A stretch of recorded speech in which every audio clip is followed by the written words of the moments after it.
Permettez-moi de terminer notre périple, notre pèlerinage parisien par une dernière étape, celle où j'ai évoqué les moments, les piliers, les paraboles majeures de ma propre vie, celle où des prêtres, la rencontre de prêtres, délégués de Jésus, m'ont orienté, guidé, fixé ma vie, aidé à fixer ma vie, rappelant les moments. Je vais revenir à 2 îles, mais le titre est très simple, 2 îles, les 2 qui sont au cœur de Paris, l'île Saint-Louis et l'île de la Cité.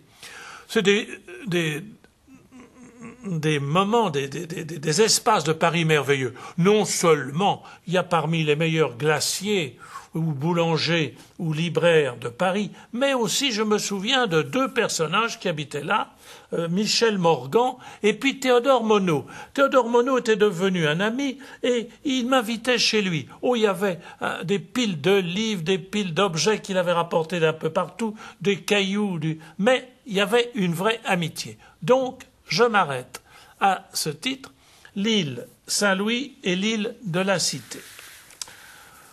2 îles au cœur de Paris, dans le 4e arrondissement.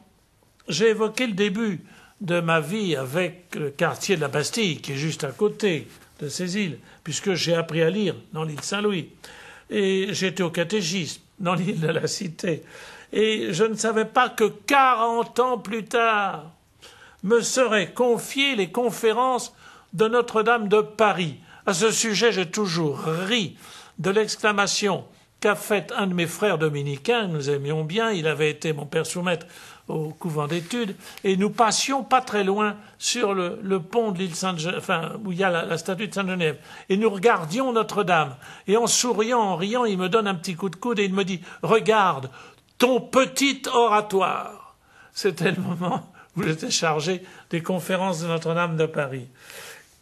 Et tant de visages, tant de prêtres qui me reviennent en mémoire un peu partout, qui m'ont aimé, qui, certains dans leur détresse même, ne savaient pas qu'ils me rendaient le plus grand des services en m'incitant à l'espérance. J'y retrouve les amitiés les plus chères comme les 2 trésors les plus précieux, les 2 seules choses que je n'aurais jamais méritées, le pardon de mes péchés et le corps de Dieu. Ces 2 réalités, le pardon et le corps vivant du Christ. Vivant. Je revois 2 de ces prêtres qui ont accompagné ma vie et en ont fait une parabole, parce qu'ils m'ont conduit à plus grand qu'eux-mêmes et à plus grand que moi-même. Ces prêtres ne se sont pas donné d'autre mission à eux-mêmes que d'être fidèles, simplement fidèles, d'aller jusqu'au bout de leur sacerdoce. Tout n'était pas extraordinaire dans leur vie, bien sûr, ils ont accompli leur tâche de leur sacerdoce. Et je garde cette définition du curé d'Ars, cette définition de la sainteté. Il dit, il s'agit d'aller jusqu'au bout de soi-même. C'est très fort. Or, quand je regarde ces prêtres, comment ils sont morts, comment ils ont été enterrés, j'allais dire la sobriété, presque l'oubli qui les a entourés, ils sont bien allés jusqu'au bout de soi-même, d'eux-mêmes. C'était pour eux la chose la plus importante qui éclairait toute leur vie. La rencontre du Christ vivant. Ils tenaient l'hostie, ils pouvaient s'offrir avec le Fils de Dieu et en même temps le meilleur d'eux-mêmes et le meilleur du coup. Ils entraînaient le meilleur de moi-même.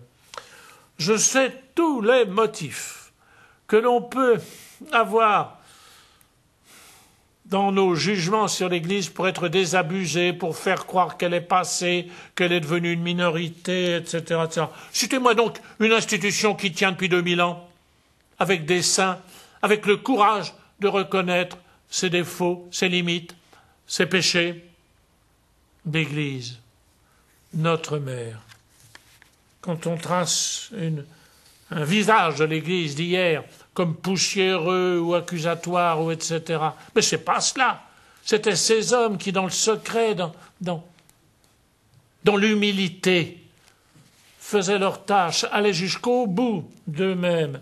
C'est pas ce que mes prédécesseurs m'ont donné. C'est cela, c'est une joie de vivre. Qu'ils soient jésuites, fils de la charité, dominicains, séculiers, oratoriens, tous, je l'ai dit, la tendresse du Christ donnée par les jésuites, l'amour de l'homme par les fils de la charité, une espérance lumineuse par les dominicains.